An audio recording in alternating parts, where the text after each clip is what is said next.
Young dynamic and potential leader Annamalai బీజేపీకి రాజీనామా చేసి సొంత పార్టీ పెట్టాలి అని అనుకోవటం ఎంత సంచలనం. ఎందుకని దేశమంతా మాట్లాడుతోంది. తమిళనాడులో ఎన్నికలు జరిగి కొత్త ప్రభుత్వం వచ్చి గట్టిగా 4 వారాలు కూడా కాలేదు కదా. ఇంతలోనే తమిళనాడులో అన్నామలై ఎందుకు పార్టీ పెడుతున్నారు? కారణం ఏంటి? విషయం అర్థమైతే గనక ఇది కేవలం తమిళనాడుకి సంబంధించిన విషయం మాత్రమే కాదు, యావత్ దక్షిణాదికి ఆంధ్ర తెలంగాణలకు కూడా సంబంధించిన విషయం. ఆలోచించాల్సిన పాయింట్.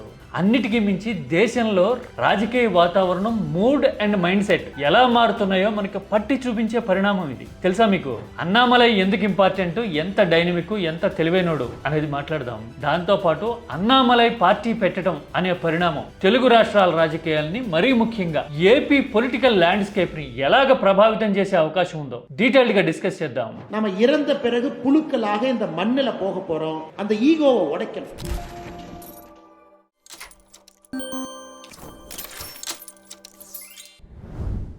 అన్నామలై అన్నామలై అన్నామలై. ఈ మధ్యకాలంలో అన్నామలై పేరు తమిళనాడులోనే కాదు, మొత్తం సౌత్ ఇండియాలో, ఆ మాటకొస్తే ఇండియాలో వినిపించింది కదా గట్టిగా. ఎందుకని అన్నామలై స్పెషల్? ఆయన IPS officer, young and dynamic, ఉద్యోగాన్ని వదిలి గట్టిగా 35-36 ఏళ్లకి రాజకీయాల్లోకి దూకాడు. Whatever you want to do, you do it. I always speak from the heart. అంతా కలిపి రాజకీయాల్లోకి వచ్చింది ఆయన ఎప్పుడో 2020లో. తెలుసా మీకు?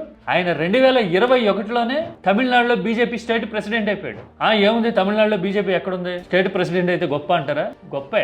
జాతీయ పార్టీ దట్టు అప్పుడు అన్నా డిఎంకేని తొక్కి నిలబడాలనుకుంటున్న ఊపులో ఉన్న టైంలో ఆయన పగ్గాలు అందుకున్నాడు అంటే ఎంత ప్రామిసింగ్ లీడర్ అయి ఉండాలి. మోడీ, అమిత్ షా పగ్గాలు ఇస్తారు అంటే ఊరికే ఇస్తారా? ఇచ్చినట్టుగానే ఆయన బీజేపీని ఉరికించిన తీరు, జనానికి కనెక్ట్ చేసిన తీరు నిజంగా master class political case study. Annamalai రాష్ట్రాన్ని చుట్టేయడమే కాదు, పొలిటికల్ ల్యాండ్స్కేప్ ని మార్చేసే ఐడియాలజీని కూడా డిరైవ్ చేశాడు. తెలుసా మీకు? తమిళనాడులో ఒక చిన్న ఎగ్జాంపుల్. 2024 పార్లమెంట్ ఎన్నికల్లో చిన్నా చితకా పార్టీలతో జట్టు కట్టి బీజేపీ కూటమిగా 18%, ఆల్మోస్ట్ 18% ఓట్లు సాధించింది అంటే ఎంత ఫినామినల్. ఇందులో దాదాపు 13% ఏమో బీజేపీకి సొంతంగా వచ్చిన ఓట్లు. తమిళనాడులో అసలు మూలాలే లేని, ఇన్ఫాక్ట్ వ్యతిరేకత కూడా ఉన్న బీజేపీకి అంత పర్సెంటేజ్ ఆఫ్ ఓట్లు తీసుకురావడం అంటే మామూలు విషయమా? మెజారిటీ స్థానాల్లో డిఎంకే తర్వాత సెకండ్ పొజిషన్ లో బీజేపీ ఉంది పార్లమెంట్ ఎన్నికల్లో. అంత ప్రభావం చూపించాడు అన్నామలై. ఎలా చూపించాడు చెప్తా నేను. ఆ ప్రభావం ఎలా చూపించాడో చెబితే,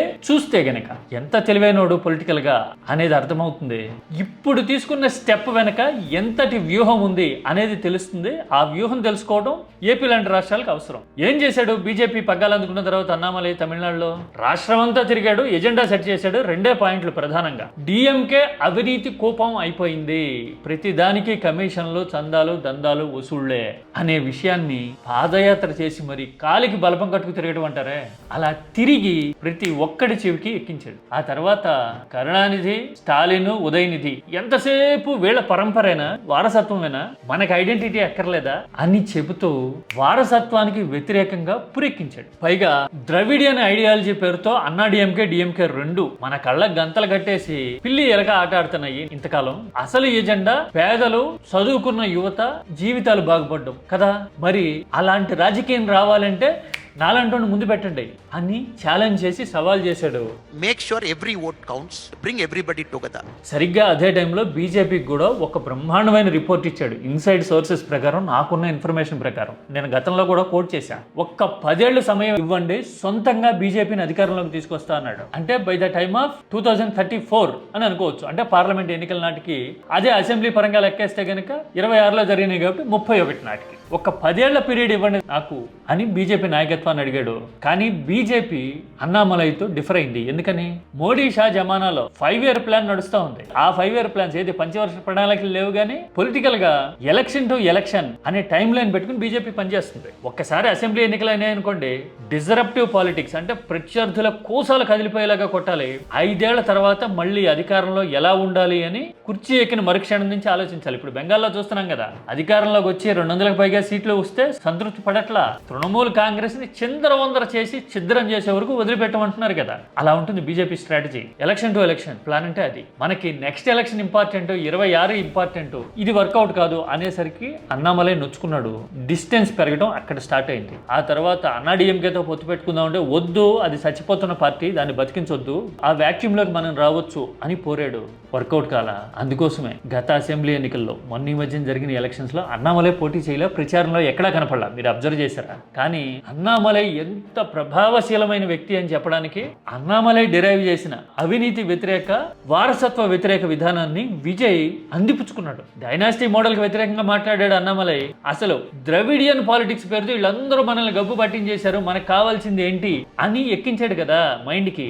ఆ పునాదుల మీద విజయ్ బిల్డ్ చేశాడు. కావాలంటే ఇదిగో ఈ ఆర్గ్యుమెంట్, ఈ లాజిక్ చూడండి, అర్థమైపోతుంది మీకు. అంటే రాజకీయంగా కదిపి కుదిపేసేంత ఎఫెక్ట్ అన్నామలై క్రియేట్ చేశాడు. ఆ ఇంపాక్ట్ విజయ్కి అడ్వాంటేజ్ అయింది. బహుశా అన్నామలై గనక రాజకీయంగా బీజేపీని ఒప్పించగలిగో, లేదంటే బీజేపీ అన్నామలై దారిలోకి వెళ్ళి పోటీ చేస్తుంటే మొన్న గణనీయంగా ప్రభావం చూపించే పరిస్థితి ఖచ్చితంగా ఉండేదేమో అనేవాళ్ళు చాలా మంది. ఆ తర్వాత అన్నామలై అసంతృప్తి కట్టలు తెంచుకుంది. నేను ప్రపోజ్ చేస్తే, నేను ఆలోచిస్తే విజయ్కి అడ్వాంటేజ్ అయింది అంటే నా అంచనా కరెక్ట్, జనం ఆలోచనకి దగ్గరగా ఉన్నాం మనం అని ఆలోచించడం మొదలుపెట్టాడు. జాతీయ స్థాయికి నేను ఎలివేట్ చేస్తాం, నీకు ఇంగ్లీష్ వచ్చు కదా, సౌత్లో మొత్తం ప్రభావం చూపిద్ది కానీ నువ్వు రా అని పిలిచిన, రాజ్యసభ సీటు ఆఫర్ చేసినా కానీ అన్నామలై అక్కర్లేదనుకున్నాడు, వదులుకున్నాడు.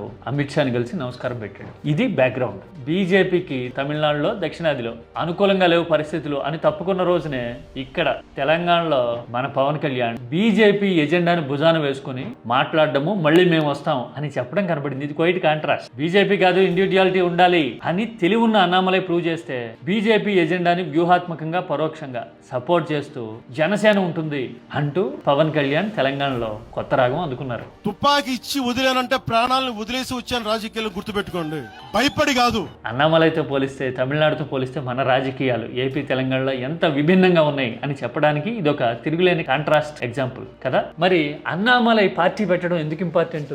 దేశవ్యాప్తంగా ఇప్పుడు జెన్జీ మూడ్ ఉందని చెప్తున్నాం కదా, యువత మార్పు కోరుకుంటోంది అంటున్నాం కదా. కొత్తగా ఆలోచన చేసే వాళ్ళకి యంగ్ బ్లడ్ రాజకీయానికి ఎక్కించడానికి ఇది సరైన సమయం అంటున్నాం కదా. ఆ మొమెంటమ్ని క్యాచప్ చేయడానికి, అందుకోవడానికి అన్నామలై దిగాడు. అన్నామలై ఏజ్ కూడా గట్టిగా 41 అంటే యూత్ని ఆకట్టుకునేందుకు పొటెన్షియల్ ఏజ్ ఉంది. పైగా ఇప్పుడు జనంలో ఆలోచన ఉంది, అన్నామలై గనక తాను క్రియేట్ చేసుకున్న కల్ట్ని ఎలివేట్ చేయగలిగితే అన్నా డిఎంకే అనే పార్టీ తమిళనాడు రాజకీయాల నుంచి చెరిగిపోయే అవకాశాలు ఉన్నాయి. ఇప్పటికే చీలికలు పీలికలు అయింది, నాయకత్వం లేక అల్లాడుతూ ఉంది. ఇప్పుడు అన్నామలై వచ్చాడంటే సోషల్ ఈక్వేషన్ అంటే కులాల పరంగా ఎడ్యుకేటెడ్, చాలా వరకు అప్పర్ క్యాస్ట్, అర్బన్ ఓటర్స్ అన్నా డిఎంకేకి ఉన్నారు అనుకుంటాం కదా. ఆ బ్రాకెట్ మొత్తాన్ని అన్నామలై క్యాప్చర్ చేశాడు అంటే 3 పార్టీలు ఉంటాయి తమిళనాడులో, డిఎంకే, టీవీకే, అన్నామలై పార్టీ. అంతగా ఇంపాక్ట్ ఉంటుంది అనే అంచనాలు ఉన్నాయి ఇప్పుడు. ఎందుకు అంటే జెన్జీ ప్రభావం, అన్నామలై పబ్లిక్ పల్స్ పట్టుకోగలిగిన ability and mind reading capacity గురించి తమిళనాడులో వినిపిస్తున్న అంచనా ఇది. అంటే ఈ లెక్కన తమిళనాడులో కొత్త పార్టీ రావడం ఒకటే కాదు, జనరేషన్ కూడా షిఫ్ట్ అయిపోయింది. విజయ్ 51 years, ఉదయనిధి స్టాలిన్ 40+, అన్నామలై 40+. అంటే ఇప్పుడు ముగ్గురు లీడర్లు యంగ్ జనరేషన్ నుంచి న్యూ క్రాప్ ఆఫ్ పాలిటిక్స్ ని చూపించే సమయం తమిళనాడులో స్టార్ట్ అయింది. అంటే జెన్జీ ప్రభావం ఎంతగా ఉండబోతోంది రాబోయే టైంలో అని చెప్పడానికి అన్నామలై పార్టీ ఒక ఉదాహరణ. మరి అంత తెలివైన ఆర్గ్యుమెంట్తో, అంత పొటెన్షియల్ ఆలోచనతో, గ్రౌండ్ రీడింగ్ ఎబిలిటీతో ఏపీలో గనక రాజకీయ మార్పుని ఊహించగలమా? కొత్త థాట్తో, ఆల్టర్నేటివ్తో వచ్చినా, లేదంటే ఎగ్జిస్టింగ్ పార్టీల్లో మోస్ట్ లైక్లీ విపక్షంగా ఉన్న పార్టీ జెన్జీ మైండ్ని స్టడీ చేసి గనక పొలిటికల్ ఐడియాలజీని సెట్ చేసుకుంటే 2029 ఎన్నికల ముఖ చిత్రం ఎలా మారొచ్చు? ఓవరాల్గా అన్నామలై పొలిటికల్ మూవ్ ఏం చెప్తోంది? దేశంలో రాజకీయం మారుతా ఉందా? యంగ్ జనరేషన్ డ్రైవింగ్ సీట్లోకి వస్తూ ఉందా? మరి ఆ ప్రభావం ఏపీ మీద ఎలా ఉండొచ్చు? కామెంట్ చేయండి, మాట్లాడుకుందాం. ఇది భవిష్యత్ రాజకీయానికి సంబంధించిన విషయం మాత్రమే కాదు, మన జీవితాలను ప్రభావితం చేసే పాయింట్ కూడా. మీ కామెంట్ సబ్జెక్ట్ ఓరియంటెడ్గా పార్లమెంటరీ లాంగ్వేజ్లో మాత్రమే ఉండాలి. కీ టాక్స్, ఆలోచనలకి వేదిక.